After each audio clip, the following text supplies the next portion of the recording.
I stood in my parents' living room on Christmas Eve, still holding the gift I'd brought when my mother said the words that shattered 20 years of silence. "Jessica, we think it's better if you don't come tomorrow. Emily is worried your presence might bring the mood down." My father nodded beside her. He couldn't meet my eyes. I looked at my sister across the room. She didn't even pretend to feel sorry. That small, satisfied smile on her lips told me everything she had finally gotten exactly what she wanted. And my parents. They actually looked relieved when I agreed to leave. The cold December air hit my face as I walked to my car. No one followed. No one called my name. Through the frosted window, I could see them laughing, already moving on, already forgetting I existed. I drove home, in silence, but I wasn't broken. I was done. Because they didn't know what I knew. They didn't know about the document sitting in my apartment, the one that would turn their perfect Christmas into the worst morning of their lives. Have you ever been erased by the people who are supposed to love you most? My name is Jessica Parker. I'm 36 years old, a financial consultant who built her career from nothing. And for most of my life, I've been the daughter my family forgot existed. That Christmas Eve morning had started with hope. Foolish, stubborn hope, the kind that makes you drive 2 hours with a carefully wrapped gift on the passenger seat, telling yourself that maybe this year would be different. Maybe this time when I walked through that front door, someone would actually be glad to see me. I arrived at my parents' house just after 9, carrying a cashmere scarf I'd spent weeks choosing for my mother. The door was unlocked. I let myself in, called out a bright, "Merry Christmas Eve," and waited for a response. My mother glanced up from the kitchen. "Oh, Jessica, you're here." She turned back to the counter. "Emily's in the dining room. She's been coordinating everything since 6 this morning. That girl is a miracle." No hug. No, "How was the drive?" Just a quick acknowledgement, like I was the cleaning service arriving on schedule. I found my sister arranging centerpieces with the precision of a magazine photo shoot. She barely looked up. "You can start on the bathrooms? Mum wants them spotless before tomorrow.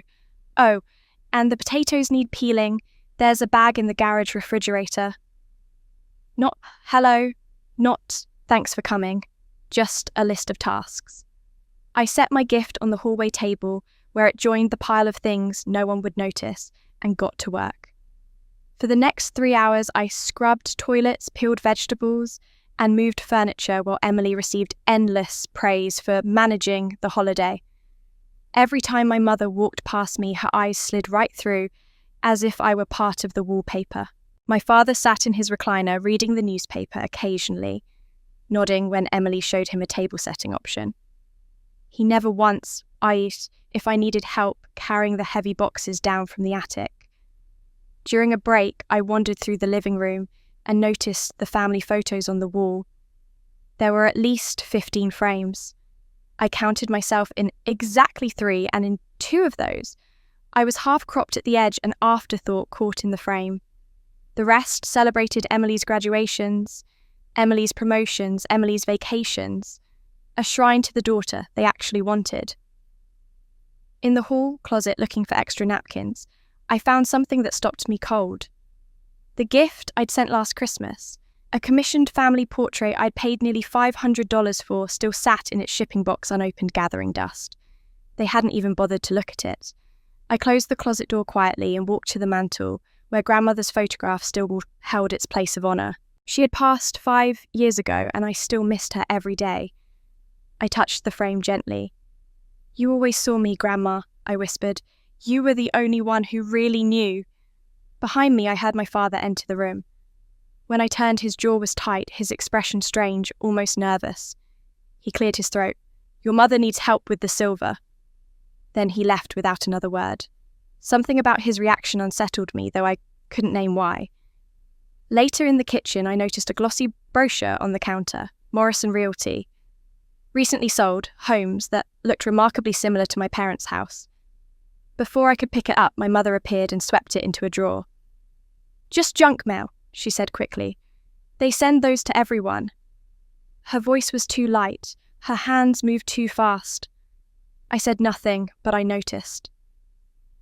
That evening, as I hung garland in the hallway, I heard Emily's voice low and urgent from the kitchen. She was speaking to my mother, and the words hit me like ice water. Remember what we discussed. She absolutely cannot be here tomorrow. Everything depends on it going smoothly. I stood frozen in the hallway, the garland still in my hands, trying to process what I had just heard. She absolutely cannot be here tomorrow. My own sister talking about me like I was an inconvenience to be managed. I waited for my mother to object, to say something in my defence. Instead, I heard her respond in a low voice. "I know, sweetheart. We'll handle it. Don't worry." My chest tightened, but I forced myself to keep moving, to keep pretending I hadn't heard a thing. That was what I had always done in this family. Pretend, endure, disappear. The late afternoon brought more of the same. I tried to make myself useful in the dining room, adjusting a few chairs that seemed awkwardly placed for the number of guests expected tomorrow. My mother appeared within seconds. "Don't rearrange anything in there, Jessica. Emily has a specific vision for the table." I opened my mouth to explain that I was just trying to create more space for people to move around, but she cut me off before I could finish. "Emily knows what she's doing. She's always been better with these things." She said it matter-of-factly, without cruelty, which somehow made it sting more. The unspoken message was clear. You lack what your sister has naturally. You don't belong in this part of the process. I retreated to find something else to do and noticed my father heading toward the garage. Maybe I could help him organise the folding chairs for tomorrow. I followed him out and offered to assist. He barely glanced at me. "I've got it handled," he said, and then he closed the garage door in my face. I stood there for a moment staring at the painted wood, wondering what I had done wrong. An hour later, I brought him a cup of coffee as a peace offering. He took it from my hands without looking at me, muttered something that might have been thanks, and walked away. I watched him disappear into his study, and something about his behaviour nagged at me. He wasn't just distant, he was actively avoiding me. Curiosity got the better of me. I waited a few minutes, then walked quietly toward his study. The door was slightly open. I pushed it gently and found him standing in front of his old filing cabinet, one drawer pulled open, staring at the contents, with an expression I couldn't read.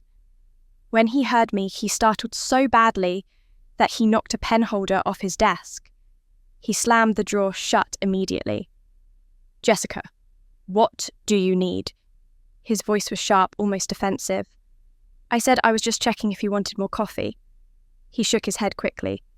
"Just looking for old Christmas cards," he said, "for decoration." Then he practically ushered me out of the room. I knew my father well enough to recognise a lie when I heard one. Whatever was in that filing cabinet, he did not want me to see it. Standing alone in the kitchen, later peeling yet another potato, I found my mind drifting backward.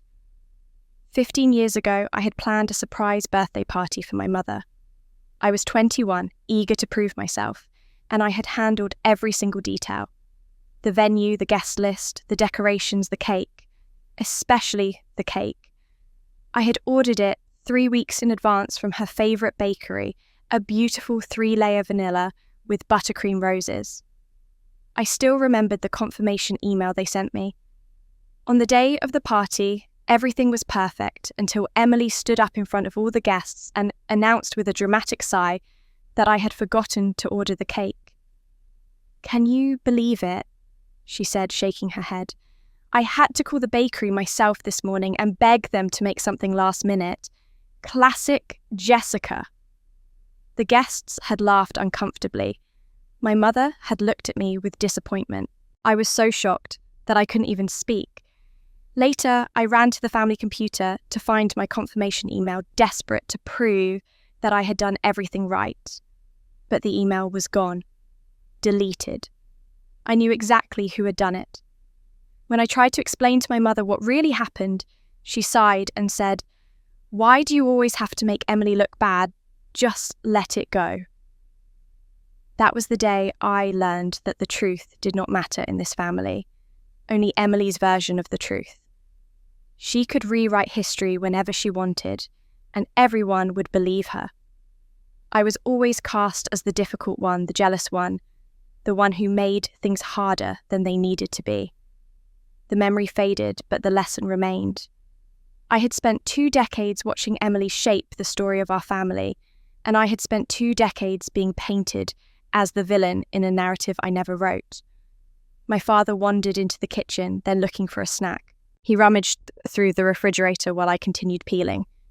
Without looking at me, he said something that landed like a blow. "You've always been the serious one, Jessica. It's exhausting sometimes, Emily just makes things easier." He said it casually, the way you might comment on the weather. No malice. No awareness of how deep the words cut. He truly believed it. My own father found my existence tiring.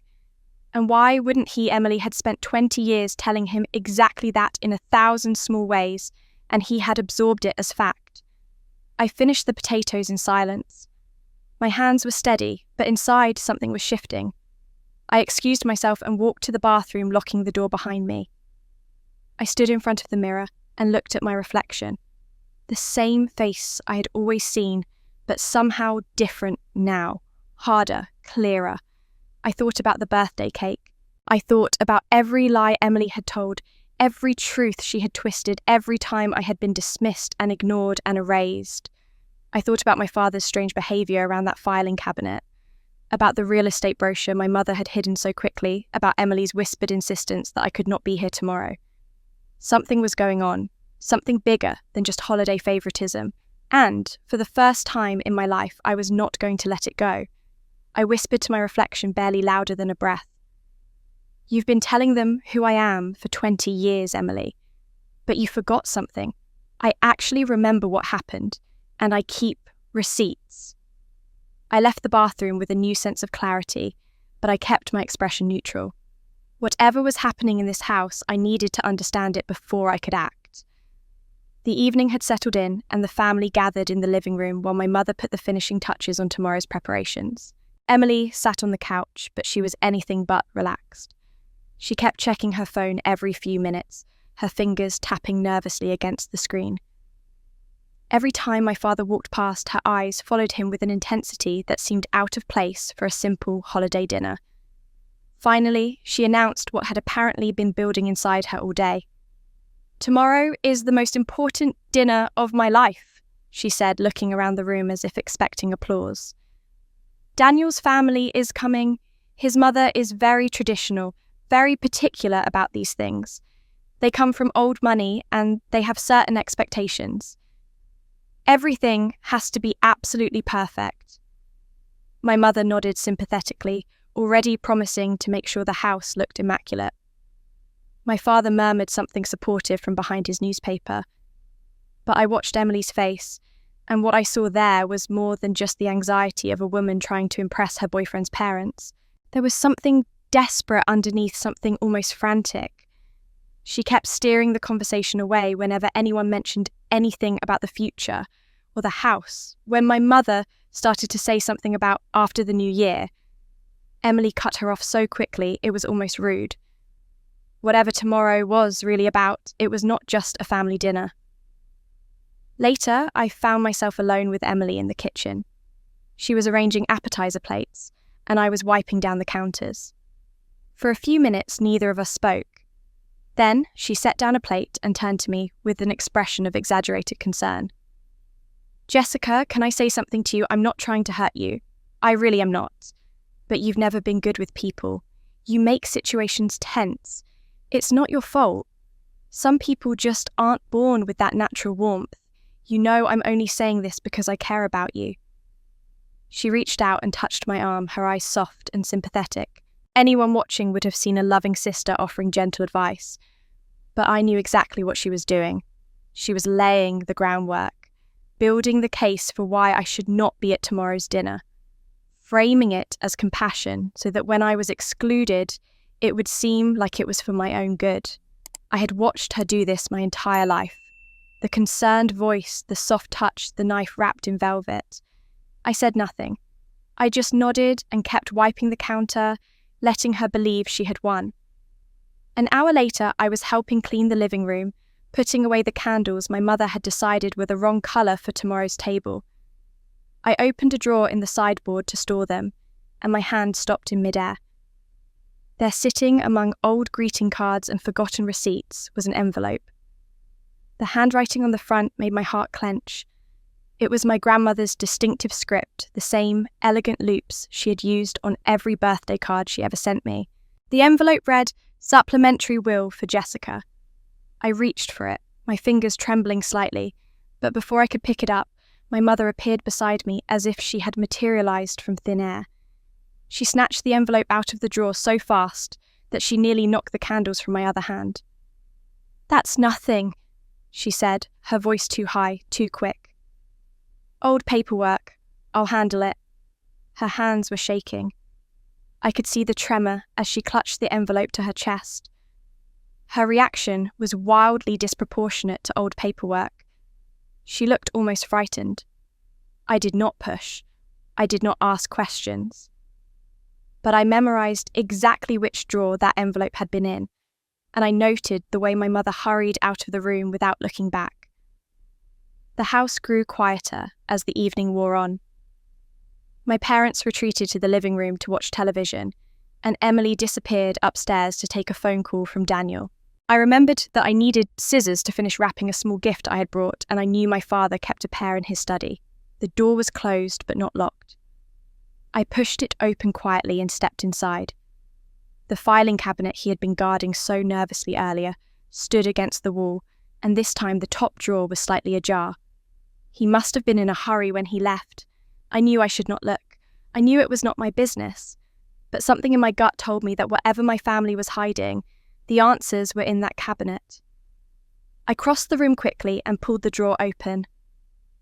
Inside, I found a folder labelled Morrison Realty Preliminary Agreement.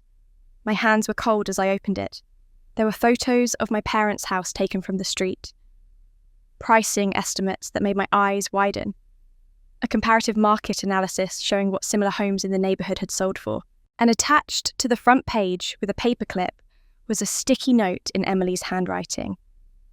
"Dad, don't forget to sign before New Year's. The timing has to be right. E." They were planning to sell the house. My parents' house, where I had grown up, where my grandmother had spent her final years. And Emily was orchestrating the timing. But why did the timing matter so much? What were they trying to accomplish before I could find out? I noticed another folder in the same drawer, labelled Estate Planning Old Documents. I reached for it, desperate to understand what was happening, but then I heard footsteps in the hallway. I shoved the drawer, closed as quietly as I could, and grabbed a pair of scissors from the desk. When my father appeared in the doorway, I held them up with what I hoped was an innocent smile. "Just needed these," I said. He stared at me for a long moment, his eyes flickering to the filing cabinet, and then he nodded slowly. "Don't stay up too late," he said and walked away. I left the study with my heart pounding. The pieces were starting to come together, but I still could not see the full picture. It was nearly 10 o'clock when I passed through the kitchen one last time to get a glass of water. My mother's phone was sitting on the counter, and as I walked by, the screen lit up with a notification. A text message from Emily. The preview showed enough words to freeze me in place.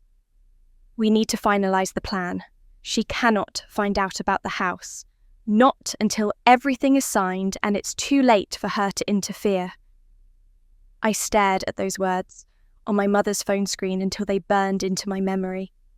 She cannot find out about the house. Not until everything is signed and it's too late for her to interfere. The screen went dark, but the message stayed with me as I set down my water glass and walked quietly to the guest room, where I had left my overnight bag. I had planned to stay the night to wake up Christmas morning in my childhood home like I had done for 36 years. But something told me that plan was about to change. I was folding my clothes into my bag when my mother appeared in the doorway.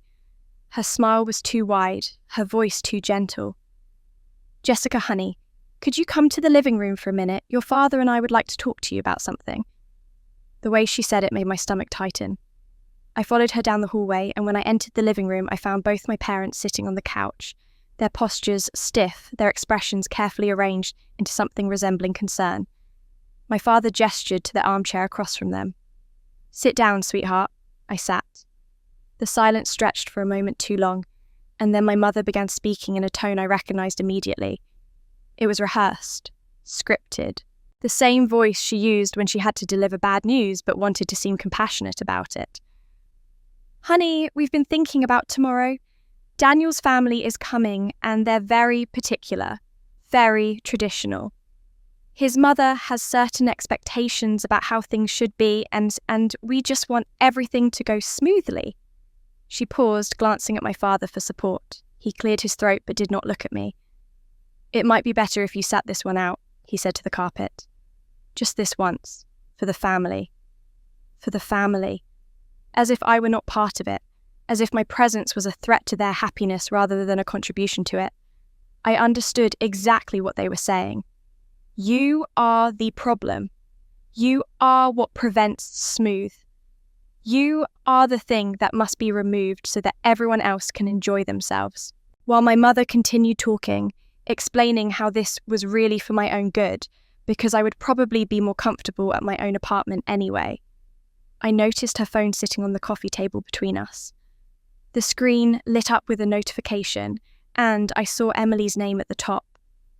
The preview text was long enough to read most of the message. "It's better if Jessica doesn't come. She always makes things awkward. Daniel can't see how dysfunctional we really are. Besides, if she's here tomorrow, she might start asking questions about things we're not ready to explain. You know exactly what I mean. Asking questions about things. The house, the will, the envelope with my grandmother's handwriting. Everything clicked into place with sickening clarity. This was not about Daniel's family being traditional. This was not about me making things tense. This was about keeping me away long enough for them to finish whatever scheme they had been planning. They needed me gone, so I would not interfere. I looked at my parents, at their carefully constructed expressions of concern, and I made a decision. I would not fight. Not here, not now. Fighting would only alert them that I knew something was wrong. Instead, I would do what they had always expected me to do. I would be reasonable. I would be accommodating. I would disappear. "Fine," I said quietly. "I understand." The relief on their faces was instantaneous and devastating. My mother's shoulders dropped. My father actually exhaled, and my mother smiled a real smile this time, as if a burden had been lifted. "We knew you'd understand," she said warmly. "You've always been the reasonable one in this family." The words hit me like a slap. Reasonable. That was what they called it when I absorbed their rejection without complaint. That was their word for a daughter who could be sacrificed without consequences because she never fought back. My father still could not meet my eyes. He stared at his hands, silent, complicit. I stood and walked to the hallway to get my coat. As I pulled it on, Emily appeared at the top of the stairs. She descended slowly, her face arranged into an expression of theatrical sympathy. "I'm so sorry you can't make it tomorrow," she said, her voice dripping with false concern. "We'll really miss you." But her eyes told a different story. They were bright with triumph, glittering with victory. She had won, and she wanted me to know it. She reached the bottom of the stairs and added with a small smile that did not reach anywhere near genuine, "Maybe next year things will be different." I looked at her for a long moment. I thought about the birthday cake. I thought about 20 years of lies. I thought about the envelope with my grandmother's handwriting snatched away before I could read it. I thought about the real estate folder and the sticky note in her handwriting. And I said nothing. I simply nodded, opened the door and walked out into the cold December night. My car was freezing.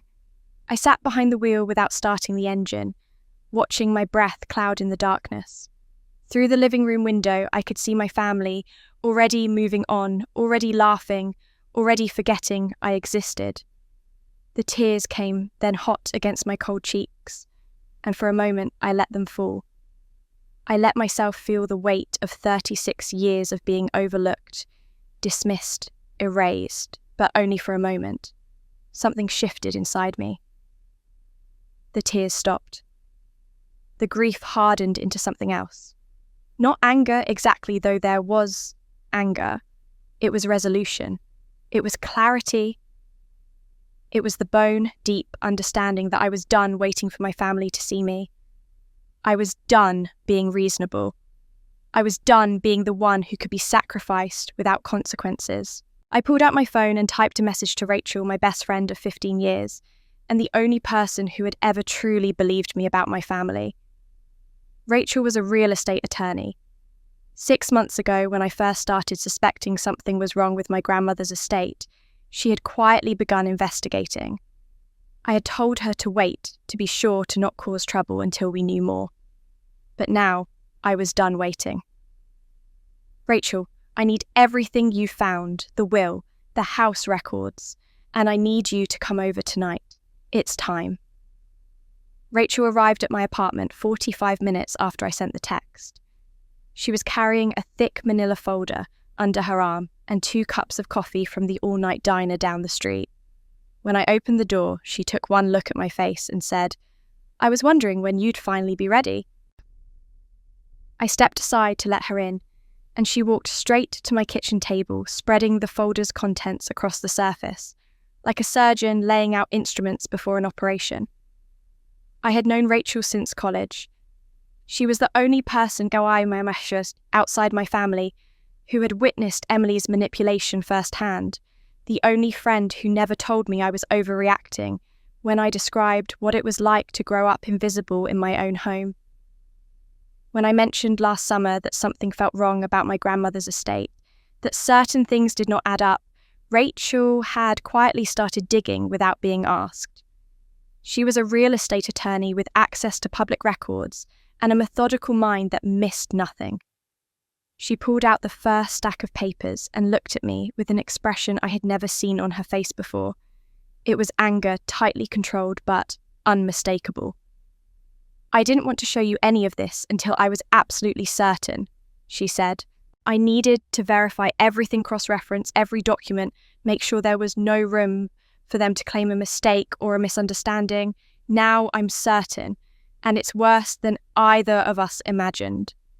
The first revelation hit me like a physical blow. Rachel spread out a series of deed records and title documents pointing to specific sections as she explained. 8 years ago, your parents' house was 90 days from foreclosure. Your father had taken out a second mortgage years earlier to pay for some business venture that failed. They were about to lose everything. And then you stepped in. I remembered that time. I had just landed my first major client as a financial consultant. My parents had called crying, desperate, begging for help. I had emptied my savings and taken out a personal loan to cover their debt, $142,000. I had never told anyone except Rachel. "You paid off the entire mortgage," she continued. "In exchange, your name was added to the deed as a joint owner with right of survivorship. Your father handled all the paperwork with the title company. Your mother never signed anything related to the ownership change because your father has always managed their finances, and she never questioned him. She may genuinely not know your name is on that deed, but legally, Jessica, you own 1/3 of that property. They cannot sell it, refinance it, or transfer it without your signature." The real estate folder in my father's filing cabinet, the Morrison Realty agreement, Emily's sticky note about signing before New Year's. They were trying to sell a house that legally required my consent, and they had no intention of telling me. I felt sick, but I motioned for Rachel to continue. The second revelation was about my grandmother. Rachel produced a copy of a document I had never seen before, a supplementary will filed separately from my grandmother's primary estate paperwork. "Your grandmother left you $85,000 directly," Rachel said, "not through your parents, specifically and explicitly to you. She filed this addendum with the probate court 6 months before she died, probably because she suspected exactly what would happen if she left it in the main will where your parents could control it." Rachel's voice hardened. "But your parents were named as executors of her estate. They had full access to all the accounts." She slid a bank statement across the table. "This money was withdrawn just 2 weeks after your grandmother's death, and here is where it went." Another document, a tuition payment record from Columbia Business School. The amount matched almost exactly. They used your inheritance to pay for Emily's MBA program. You were never notified because your parents controlled the estate administration. They simply chose not to tell you. I could not speak. My grandmother had thought of me. She had tried to protect me, tried to make sure I received something that was mine alone, and my family had stolen it before her body was cold. Rachel reached into the folder one more time. "This is the key piece, Orkins," she said. "Remember when you told me your father keeps files on everything I had a hunch? When you mentioned finding that estate planning folder in his cabinet, I asked you to photograph everything inside if you got the chance." I remembered. I had snapped photos on my phone while pretending to look for scissors, my hands shaking the entire time. I had sent them to Rachel without even looking at them closely. Now, she handed me a printed copy of what I had captured. It was an email from 5 years ago, sent from Emily to my mother with my father copied. I read it slowly, letting every word sink in. "Mum, Dad, I've been thinking about Grandma's will. The money she left for Jessica, honestly, she doesn't need it. She's always been independent, always fine on her own. But this could change my entire career trajectory. Columbia's MBA program is exactly what I need. Let's use the money for my tuition instead. And I really think we shouldn't tell Jessica. You know how she is. She'll turn it into a huge thing and make everyone feel guilty. It's better if she just never knows. She won't notice anyway. She barely paid attention to Grandma's estate stuff. Dad, you handle the paperwork. Mum, just don't mention it. Trust me, this is best for everyone. Emily." My sister's words, printed and saved by my father perhaps as insurance, perhaps out of guilt, proof of premeditated theft, proof that all three of them had conspired to take what my grandmother had wanted me to have. Rachel reached across the table and placed one final document in front of me. It was a letter, handwritten, found with the probate court's copy of the supplementary will. My grandmother's handwriting. I recognised it immediately, the same elegant script that had been on the envelope my mother snatched away. "My dear Jessica, you're the one who called me every Sunday, even when you were busy. You're the one who asked if I needed anything, who sat with me during my treatments, when everyone else had somewhere more important to be. I've watched your parents overlook you for years. I spoke to them about it many times, but they wouldn't listen. That's why I left this money directly to you, not through them. You deserve to be remembered by someone. You deserve to know that you mattered. Whatever you do with this money, know that you earned it simply by being who you are. I love you, Grandma." I held the letter for a long time, reading it over and over until the words blurred. She had seen me, even when no one else did. Even when my own parents looked right through me, my grandmother had seen exactly who I was, and she had tried to protect me from beyond the grave. They had stolen that protection. They had erased her final gift to me, just like they had erased me from every family photo, every holiday, every memory worth keeping. I set down the letter. When I spoke, my voice was steady. No trembling, no uncertainty, just a cold, clear resolve that I had never felt before in my entire life. They thought they erased me. They thought I'd never find out. But I kept every receipt, and tomorrow they're going to learn what that means. Rachel and I did not sleep that night. We sat at my kitchen table until the first grey light of Christmas morning crept through the windows, and then we kept working. Every document was reviewed, organised and copied. Every possible argument my family might make was anticipated and countered. By 6 a.m, we had moved from gathering evidence to building strategy. What if they claimed the deed was a mistake? I asked, running through scenarios for the 10th time. Rachel tapped a stack of papers. "Here's the title company's notarized record. Your father's signature is on every page. The intent was clear and documented. There is no way to claim error." I nodded and moved to the next concern. What if Emily says the email was taken out of context? That she was joking, or that I'm misinterpreting her words? Rachel's expression hardened. There is no context that makes "don't tell Jessica" acceptable. There is no interpretation of "she'll never notice" that isn't deliberate deception. The email speaks for itself, and your father kept a printed copy in his own filing cabinet. He knew exactly what it said. We prepared for tears. We prepared for rage. We prepared for the gaslighting that I knew would come, the accusations that I was being dramatic, that I was ruining Christmas, that I was tearing the family apart over money. Rachel helped me practice staying calm, keeping my voice steady, responding to manipulation with facts instead of emotion. By noon, I had a response ready for every scenario I could imagine. The evidence was organised into 3 clear sections: the house, the inheritance, and the email. Each section told its own story, and together they painted a picture of systematic betrayal that no amount of denial could erase. Rachel reviewed the legal standing one final time to make sure I understood exactly where I stood.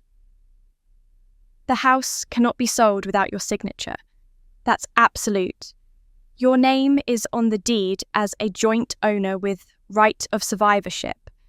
Any transfer of property requires the consent of all owners. They have no legal path around you. She paused to let that sink in before continuing. And the inheritance claim is valid because the discovery rule applies.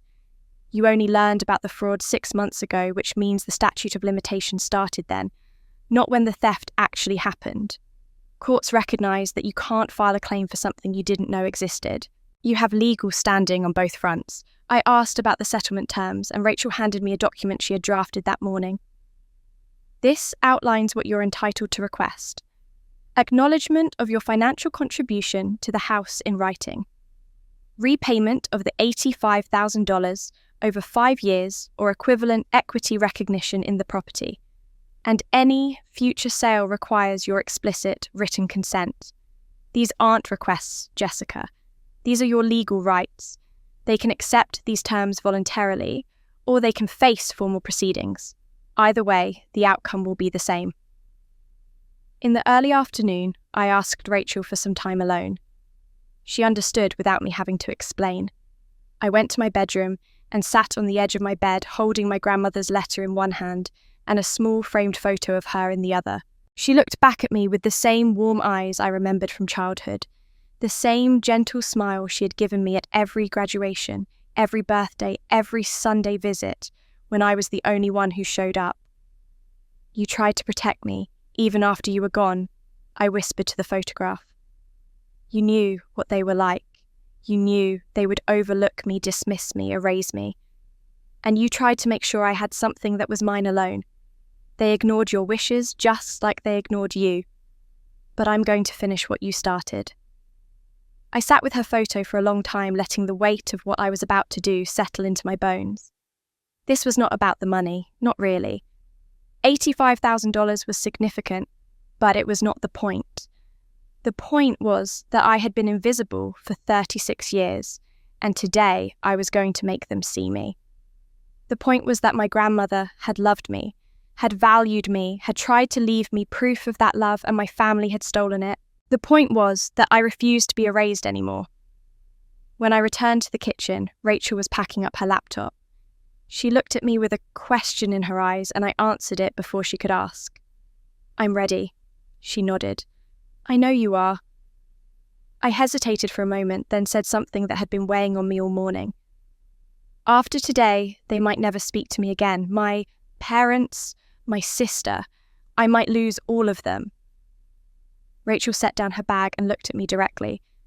A family that requires your silence and invisibility to function isn't something you're losing. It's something you're escaping.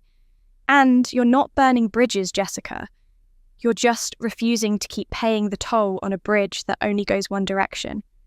They've taken from you for decades your time, your money, your peace, your sense of self.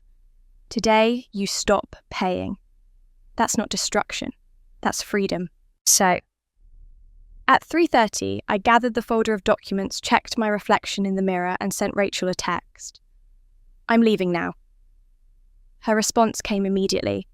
"I'm on standby. Call if you need legal backup. You've got this." I drove to my parents' house with the folder on the passenger seat beside me, my grandmother's letter tucked safely inside.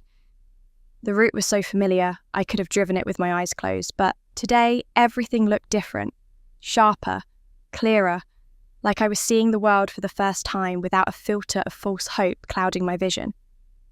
I pulled up to the house at 3:45. Daniel's BMW was already in the driveway, polished and gleaming. Through the living room window, I could see figures moving inside. A grey-haired woman in an elegant coat was handing a bouquet of flowers to Emily, who accepted them with her brightest smile. Daniel stood nearby, looking proud and happy. My parents hovered in the background, playing their roles as the perfect welcoming hosts. The audience had assembled. The performance was about to begin, but not the performance Emily had planned. I stepped out of my car and walked toward the front door with the folder tucked under my arm. My heart was pounding, but my hands were steady. I had spent the entire morning preparing for this moment, and I was not going to let fear stop me now. The door was unlocked, just as it had been yesterday. I pushed it open and walked inside without knocking. Emily was standing in the living room, one hand resting gracefully on Daniel's arm, her head thrown back in mid-laugh at something someone had said. The picture of elegance and happiness. The perfect daughter with the perfect boyfriend in the perfect family home. When she saw me, the laugh died in her throat. Her face drained of colour so quickly I thought she might faint. "What are you? You're not supposed to..." She caught herself suddenly aware that Daniel's mother was watching from across the room with sharp, observant eyes. Emily forced her expression into something resembling a smile. "Jessica, what a surprise! I thought you had other plans." Her voice was bright but brittle, a thin shell over barely controlled panic. I smiled back, keeping my tone calm and almost pleasant. "Plans change, and I realised there's a family conversation we need to have, one that's been delayed far too long." My mother appeared from the kitchen, wiping her hands on a towel. When she saw me, her face cycled through confusion, alarm, and something that looked almost like fear. "Jessica, honey, this isn't a good time. We have guests. Maybe we could talk later in the kitchen." My father materialised beside her, reaching for my elbow, as if to steer me away from the living room. I stepped back out of his reach. "No more private conversations," I said, and my voice carried clearly through the room. "No more secrets discussed in whispers. This family is going to have one honest conversation, and it's happening right now." I walked to the dining room table and opened my folder, placing the first set of documents where everyone could see them. 8 years ago, this house was about to be foreclosed. The bank was 90 days from taking everything. I paid off the entire mortgage. $142,000. Every penny. I spread the deed records across the table. In exchange, my name was added to the deed. I am a legal co-owner of this house. My mother's hand flew to her mouth. "What? That's not, I didn't..." She turned to my father, her eyes wide with confusion. "Richard, what is she talking about? What does she mean her name is on the deed?"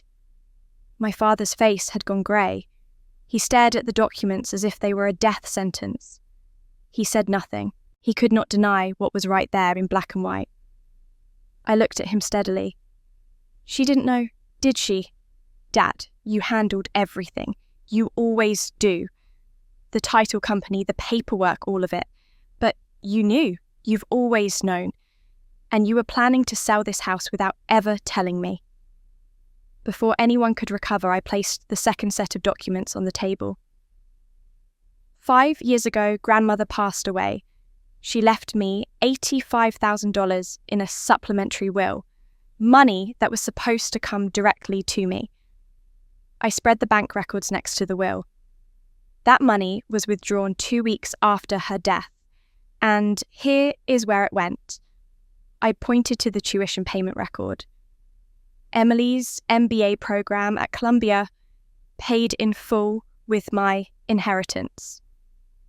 Emily's voice cut through the silence, sharp and defensive. That's a lie. You're just jealous. You've always been jealous of me, and now you're making up stories to destroy my relationship and ruin Christmas. I reached into the folder and pulled out the printed email. Am I making this up too? I began reading aloud, keeping my voice steady and clear. Mom, Dad, the money Grandma left for Jessica, she doesn't need it. She's always been independent, always fine on her own. Let's use it for my tuition instead. And really think we shouldn't tell Jessica. You know how she is. She'll turn it into a huge thing.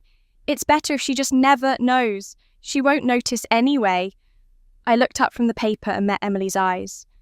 Those are your words, your email, printed and saved by Dad in his own filing cabinet. Would you like me to keep reading, or is that enough? Emily's mouth opened and closed, but no sound came out. The room was completely silent, except for my mother's quiet sobbing. But I was not finished.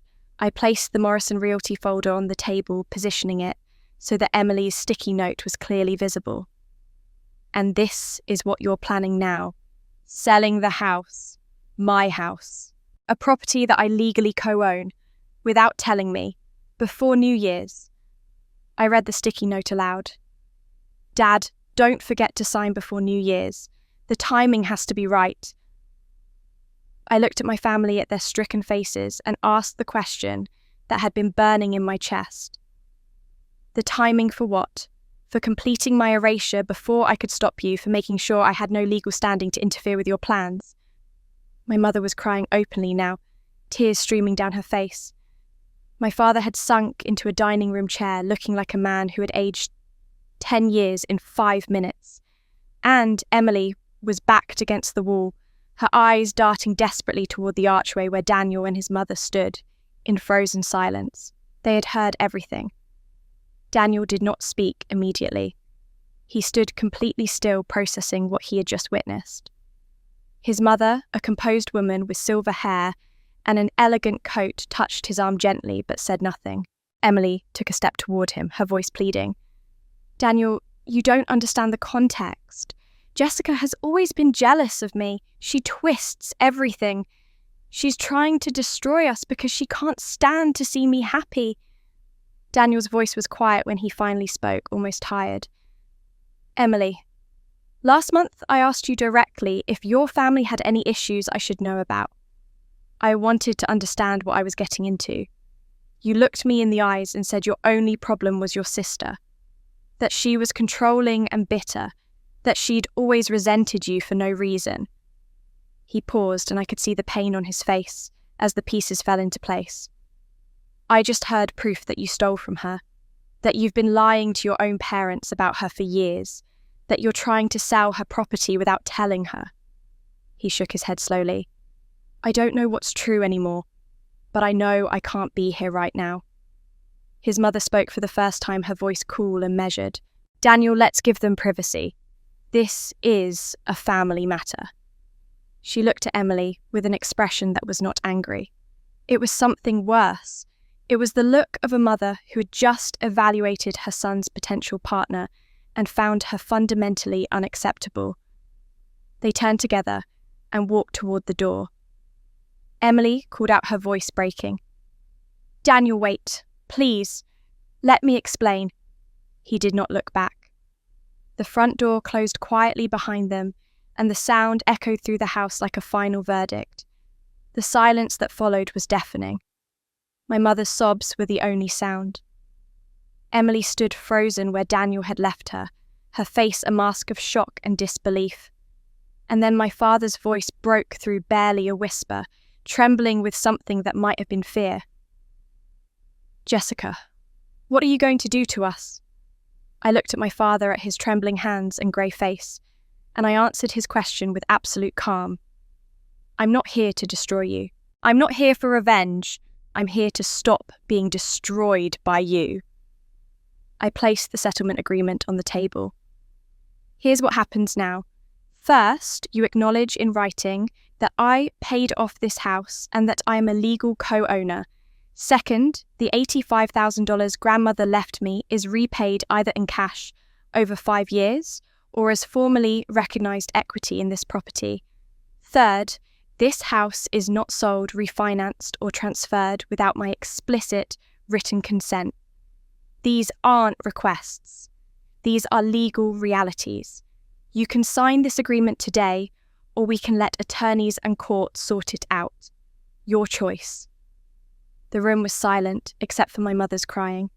My father stared at the document, and then something in him collapsed. When he spoke, his voice was hollow. I knew. Everything. The mortgage, the will, all of it. My mother's head snapped up. Richard, you knew. He did not look at anyone. When Jessica paid off the house, I told myself it was her choice. When Emily suggested using the inheritance money, I told myself Jessica had a good career, she'd be fine. When Emily wanted to sell the house, he stopped, took a shaky breath. I kept telling myself that staying quiet was keeping the peace, that if I just didn't make waves, everyone would be happy. Finally, he met my eyes. They were wet with tears. I was protecting the wrong daughter. I was a coward, and I'm so sorry. He picked up the pen and signed. First, I accepted his apology with a single nod. I did not say, I forgive you. I did not say, it's okay. I simply acknowledged that he had spoken. Emily's voice cut through the room, high and desperate. Why is everyone turning against me? I'm the victim here. Jessica is manipulating all of you. I turned to face my sister, keeping my voice steady. Emily, for 20 years you told everyone who I was. You lied about the birthday cake. You lied about why I missed family events by changing the times and telling everyone I couldn't be bothered to show up. You lied to Daniel about me. You stole money grandmother specifically left for me. And you did it all while playing the perfect daughter. I pushed a separate page toward her. You benefited from $85,000 that belonged to me. This document commits you to repaying half $42,500 over 5 years. That's not revenge, Emily. That's accountability. Something you've never faced before. Emily looked desperately at our parents. No one moved to help her. For the first time in her life, she had no allies, no narrative to hide behind. With shaking hands, she signed. My mother approached slowly, face swollen from crying. I didn't know about the house, I swear, and the money. I should have questioned it. I should have paid attention. She broke down. I failed you. I let Emily tell me who you were instead of seeing you myself. I was a lazy mother, and I'm sorry. I looked at her for a long moment. You chose not to see. That's different from not knowing. Every time I tried to tell you the truth, you chose Emily's version because it was easier. She nodded, accepting this. But I'm not closing every door. If you want to learn how to be different, actually, different, I'll give you one chance. One. Not because you've earned it, because I'm choosing to leave that possibility open. What you do with it is up to you. I gathered my documents. The settlement was signed by all three. I placed my grandmother's letter carefully in my purse. At the door, I paused and looked back at the photos on the wall that had excluded me at the family that had treated me like a ghost for 36 years. Merry Christmas, I said quietly, and walked out. In my car, my phone buzzed. A text from my mother. If you're willing, I want to understand where I went wrong, not to make excuses, to learn. Will you teach me? I read it, but did not respond. A small smile crossed my face.